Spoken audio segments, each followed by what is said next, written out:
सुप्रभात बच्चों, मैं विनोद सर आज आप लोगों को वर्ग नवम के अंतर्गत आपको स्पर्श पुस्तक के तुम कब जाओगे अतिथि नामक कहानी पढ़ाने जा रहा हूँ, जिस कहानी के लेखक शरद जोशी हैं। इस कहानी में लेखक ने यह बताया है कि हमारे समाज में हमारी परंपरा रही है, भारतीय समाज की एक विशेष परंपरा रही है कि हमारे यहाँ वसुधैव कुटुंबकम और अतिथि देवो भवः जैसे उक्तियाँ चरितार्थ है। हमारे यहाँ भारतवर्ष में यदि अतिथि आते हैं तो अतिथि के आगमन से ही घर का खुशहाली 4 गुना बढ़ जाता था। घर के एक एक सदस्य के आंखों में चमक आ जाती थी अपने अतिथि के आगमन पर। उनसे मिलते थे और प्रेम पूर्वक आपस में बैठकर बातचीत करते थे। बच्चों, वो ज़माना क्या था, कितना महत्वपूर्ण था। हमारे धरती पर जितने भी परिवार के लोग हैं सब वसुधैव कुटुंबकम हैं, सब एक ही परिवार के संतान हैं, सब भारतीय हैं, सब एक ही माँ का पुत्र है, सब बराबर है।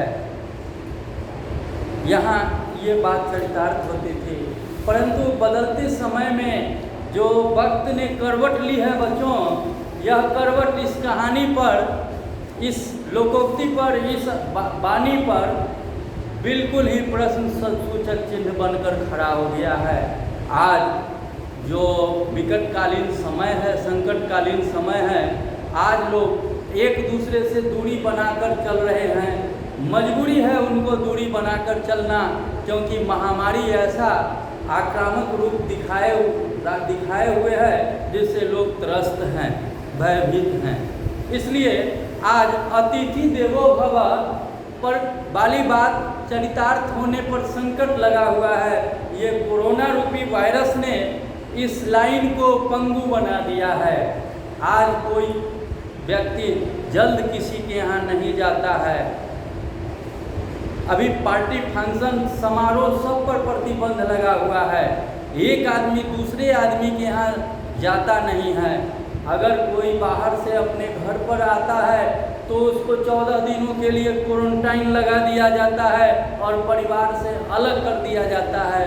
उस जगह ये बात अतिथि देवो भवः वसुधैव कुटुंबकम बिल्कुल नहीं लागू होता है। बच्चों, बदलते हालात के कारण यह लोगों के बीच दूरी बना दिया है।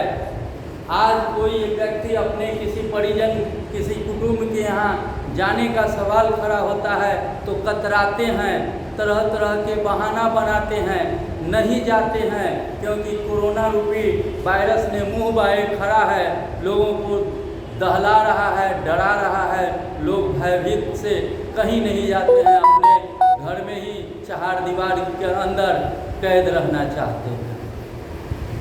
इस कहानी में बच्चों शरद जोशी जी ने बताया है कि अतिथि देवता के रूप में होते हैं, मगर कब? जब अतिथि हमारे यहाँ समय से आते हैं और समय से चले जाते हैं तो हमारे यहाँ अतिथि को देवता लोग मानते हैं। आज बदलते माहौल में लेखक ने कहा है कि सारी वस्तुओं की महंगाई बढ़ गई है, दाम आसमान छू रहा है, लोगों के पास पैसे का अभाव है। लोग चाह करके भी किसी को सहायता, मदद करना जल्द नहीं चाहता है, क्योंकि हालात ही कुछ ऐसा हो गया है।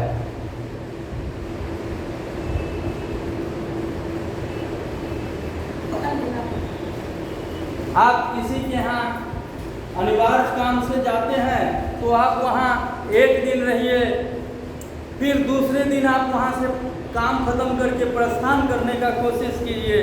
यदि परिवार के लोग, आपके अपनापन के लोग यदि आपको नहीं जाने देना चाहता है, रोक रहे हैं, प्रतिबंध लगा रहे हैं, तो उनका कहना मान लीजिए और वहाँ उस दिन रुक जाइए। पुनः अगले दिन आप हरगिज नहीं रुकिए।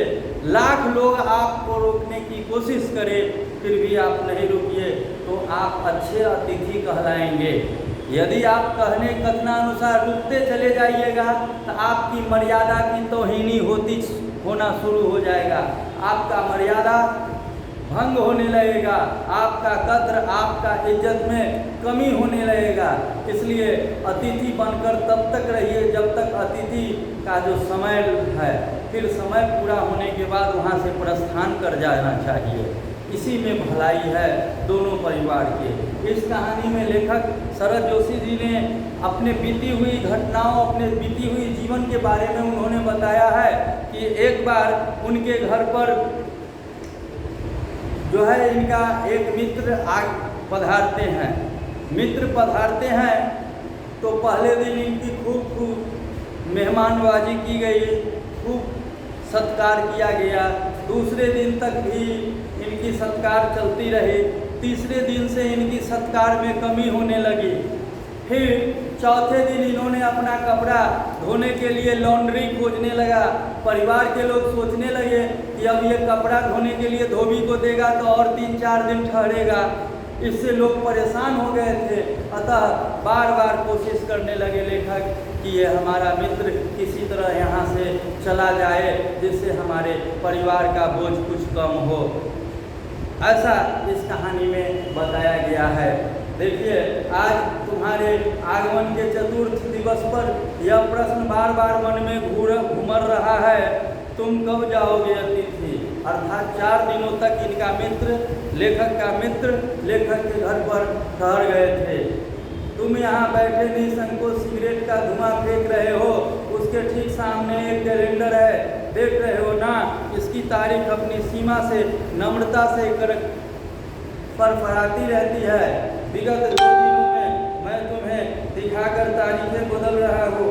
तुम जानते हो, अगर तुम्हें हिसाब लगाना आता है कि यह चौथा दिन है, तुम्हारे सतत अतिथि का चौथा भारी दिन पर तुम्हारे जाने की कोई संभावना प्रतीत नहीं होती। लाखों मील लंबी यात्रा करने के बाद वे दोनों एस्ट्रोनॉट्स की भी इतने समय चांद पर नहीं रुके थे जितने समय तुम एक छोटी सी यात्रा कर मेरे घर आए हो। तुम अपने भारी चरण कमलों की छाप मेरी जमीन पर अंकित कर चुके। तुमने एक अंतरंग निजी संबंध मुझसे स्थापित कर लिया। तुमने मेरी आर्थिक सीमाओं की बैजनी चट्टान देख ली। तुम मेरी काफ़ी मिट्टी खोद चुके हो। अब तुम लौट जाओ अतिथि। तुम्हारे जाने के लिए यह उच्च समय अर्थात हाई टाइम है। क्या तुम्हें तुम्हारी पृथ्वी नहीं पुकारती?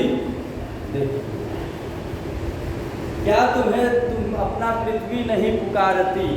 अर्थात वतन पर आ रहा है, अपने जमीन पे आ रहा है। 4 दिन तक लेखक के घर में इनका मित्र आगमन होने के पश्चात डटा रहा, वहाँ से हटते नहीं थे।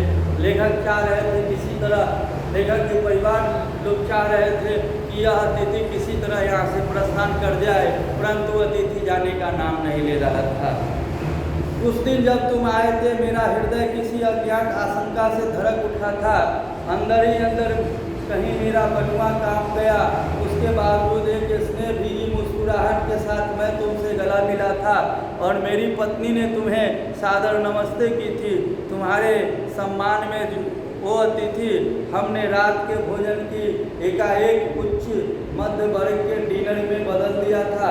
तुम्हें स्मरण होगा कि 2 सब्जियों और रायते के अलावा हमने मीठा भी बनाया था। इस सारे उत्साह और लगन के मूल में एक आशा थी कि दूसरे दिन किसी रेल से एक शानदार मेहमानबाजी की छाप अपने हृदय में तुम ले जाओगे। हम तुमसे रुकने के लिए आग्रह करेंगे मगर तुम नहीं मानोगे और एक अच्छे अतिथि की तरह चले जाओगे। पर ऐसा नहीं हुआ। दूसरे दिन भी तुम अपनी अतिथि सुलभ मुस्कान लिए घर में ही बने रहे। हमने अपनी पीड़ा पी ली और प्रसन्न बने रहे। स्वागत सत्कार के जिस उच्च बिंदु पर हम तुम्हें ले जा चुके थे, वहाँ से नीचे उतर हमने फिर दोपहर के भोजन को लंच की गरिमा प्रदान की और रात्रि को तुम्हें सिनेमा दिखाया। हमारे सत्कार की यह आखिरी छोर है, जिससे आगे हम किसी के लिए नहीं बढ़े। इसके तुरंत बाद भावभीनी विदाई का वह भीगा हुआ क्षण आ जाना चाहिए था, जब तुम विदा होते और हम तुम्हें स्टेशन तक छोड़ने जाते, पर तुमने ऐसा नहीं किया।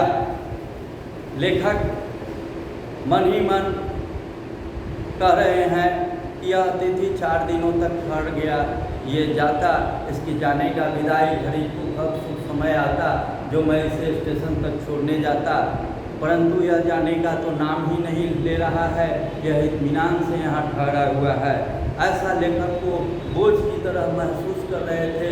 लेखक के परिवार के लोग भी उनसे क्षुब्ध हो गए हुए थे।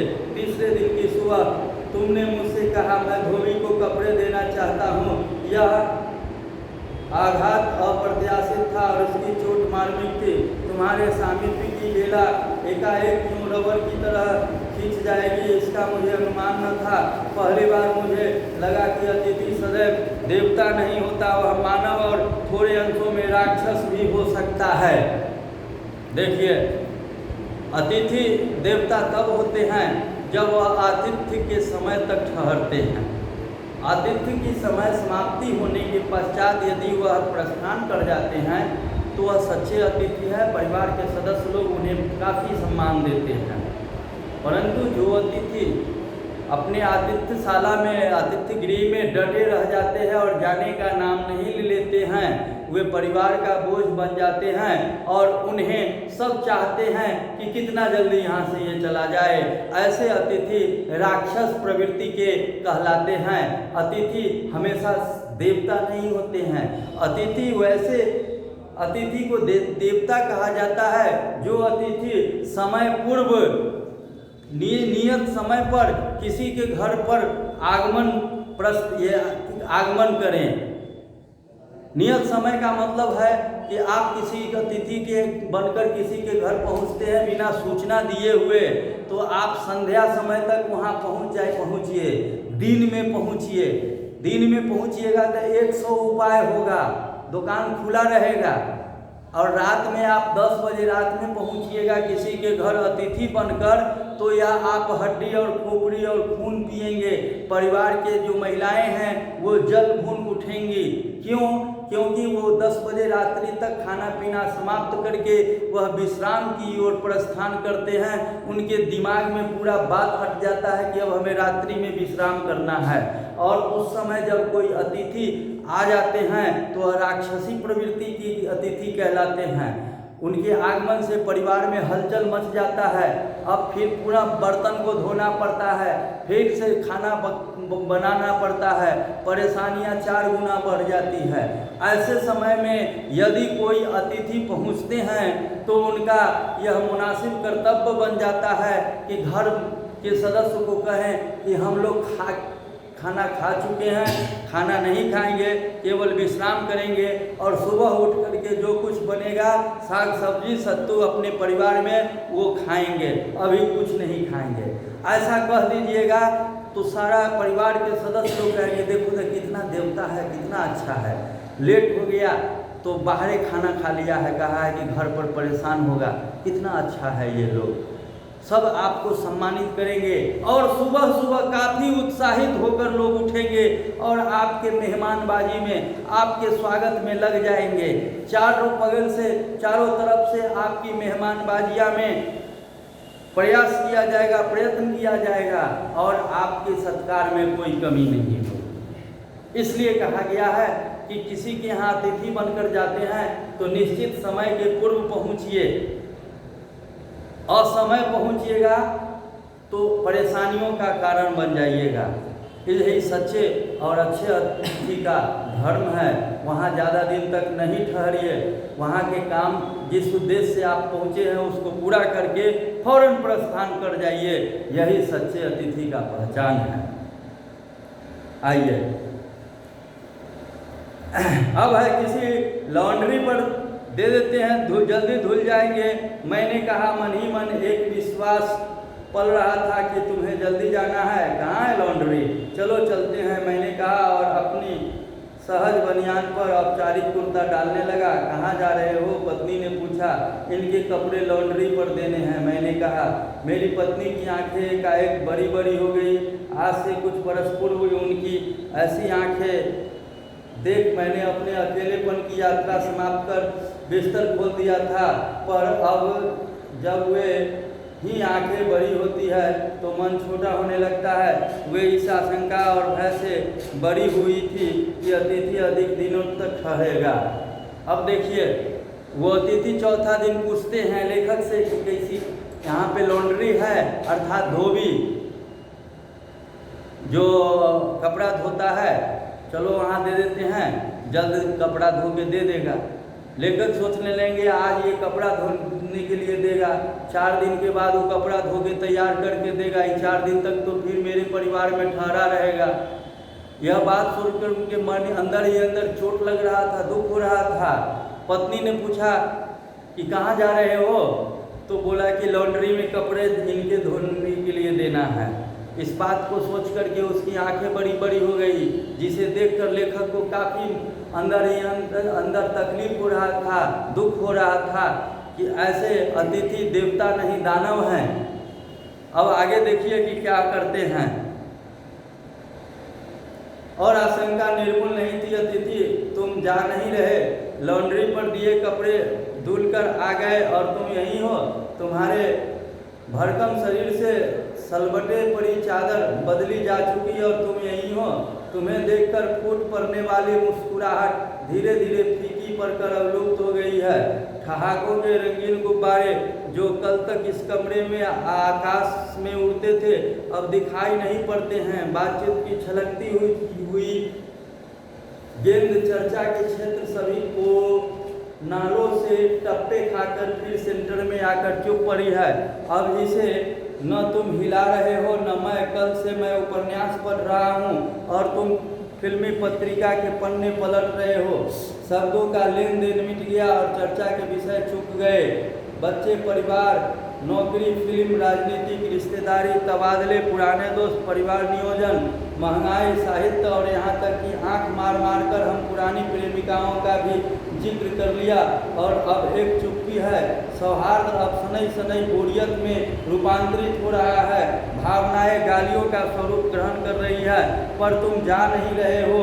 किस अदृश्य कुंद से तुम्हारा व्यक्तित्व यहाँ चिपका हुआ है, मैं इस भेद को सपरिवार नहीं समझ पा रहा हूँ।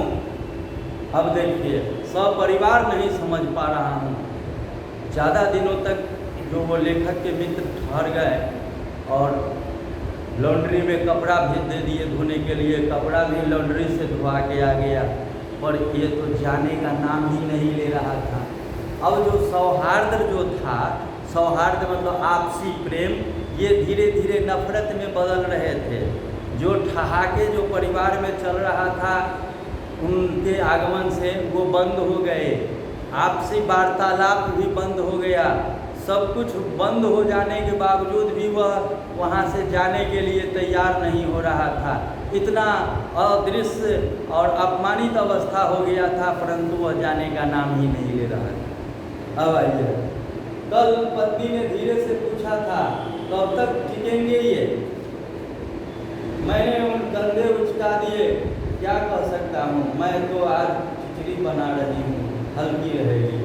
बनाओ। सत्कार की उष्मा समाप्त हो रही थी। डिनर से चले थे, खिचड़ी पर आ गए। अब भी अगर तुम अपने बिस्तर को गोलाकार रूप नहीं प्रदान करते हो तो हमें उपवास तक जाना होगा। तुम्हारे मेरे संबंध एक संक्रमण के दौर से गुजर रहे हैं। तुम्हारे जाने का यह चरम क्षण है। तुम जाओ न अतिथि। देखिए, संक्रमण, संक्रमण मतलब क्या हुआ? इसको कहते हैं अंग्रेजी में कम्युनिकेबल। एक व्यक्ति के द्वारा दूसरे व्यक्ति में प्रवेश कर जाना, पट जाना, जिसको देहाती भाषा में कहते हैं पट जाना। तो संक्रमण का मतलब होता है कि एक व्यक्ति से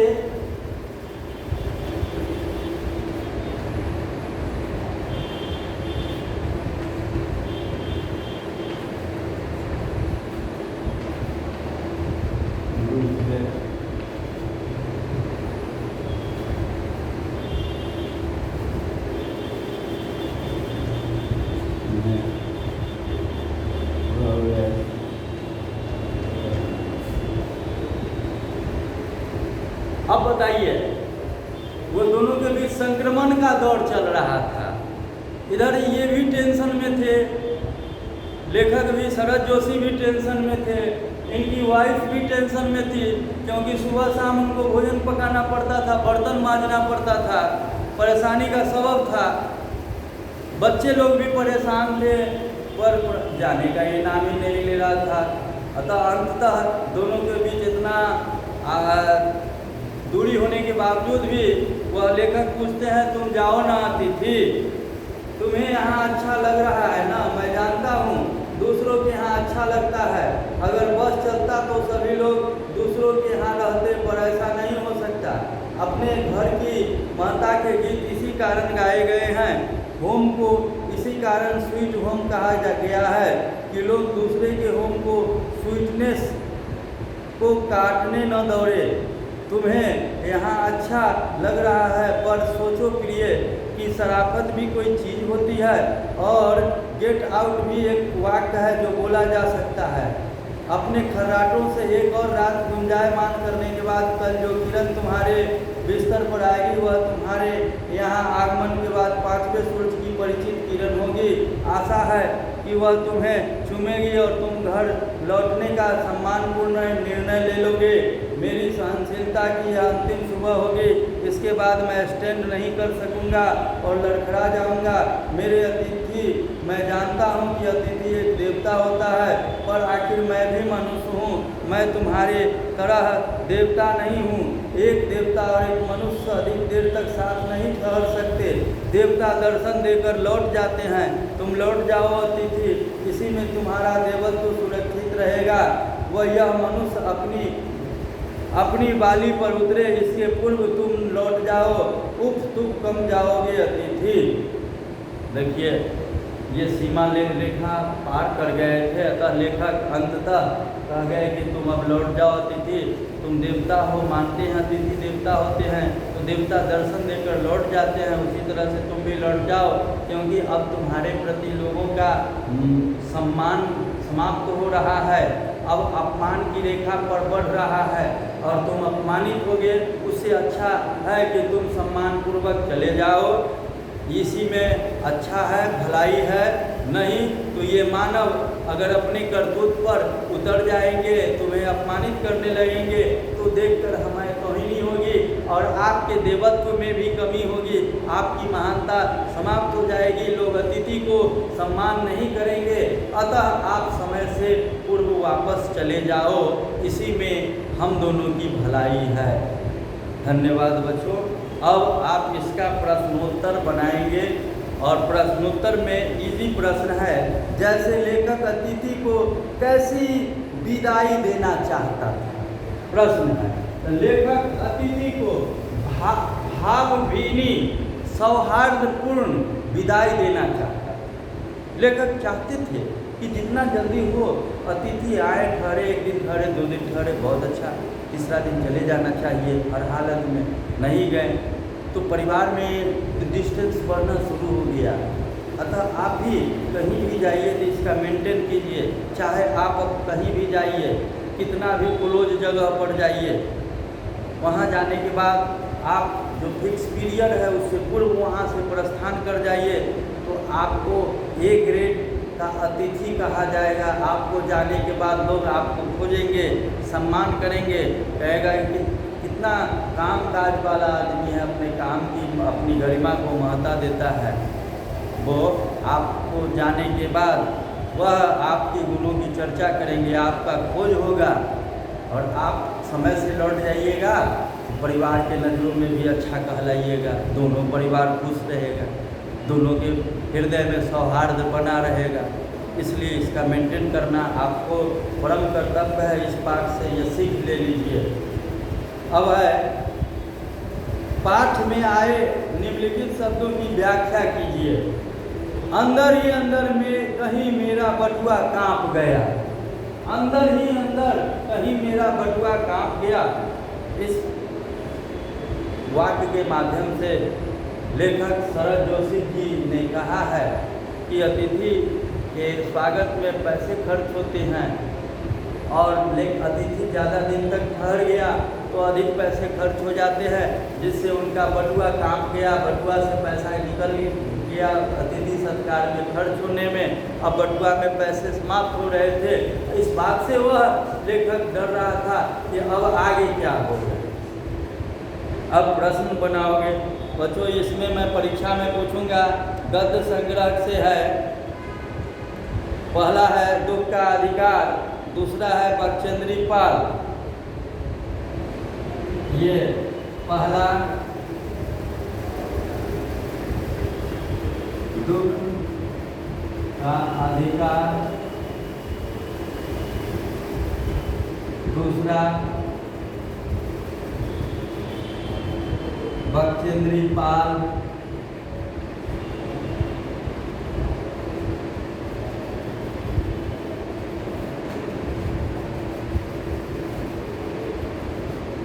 और तीसरा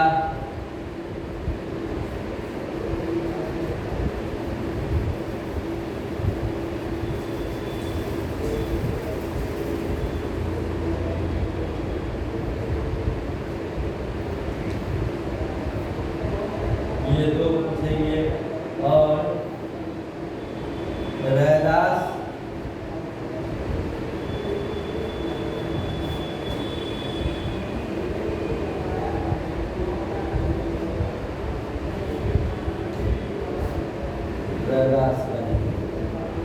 ये दो ठो गद्य से और दो ठो पद्य से। ये इतना ही दूर से आपका प्रश्न रहेगा। आप इत्मीनान होकर इसको रेडी कर लेंगे। इसमें सब पढ़ाए हुए हैं। आज दुख का अधिकार पढ़ाए हैं, इसका प्रश्नोत्तर बनाएंगे। जो प्रॉब्लम होगा उसका समाधान हम करेंगे। और जहाँ दिक्कत हो इत्मीनान से बोलिएगा, जहाँ प्रॉब्लम हो वहीं से। इसमें इतना दूर से आपको प्रश्न परीक्षा में पूछा जाएगा। और आपका बच जाता है एक संचयन। संचयन में जो है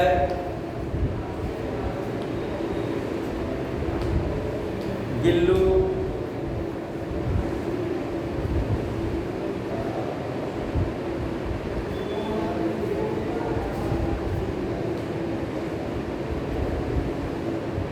स्मृति।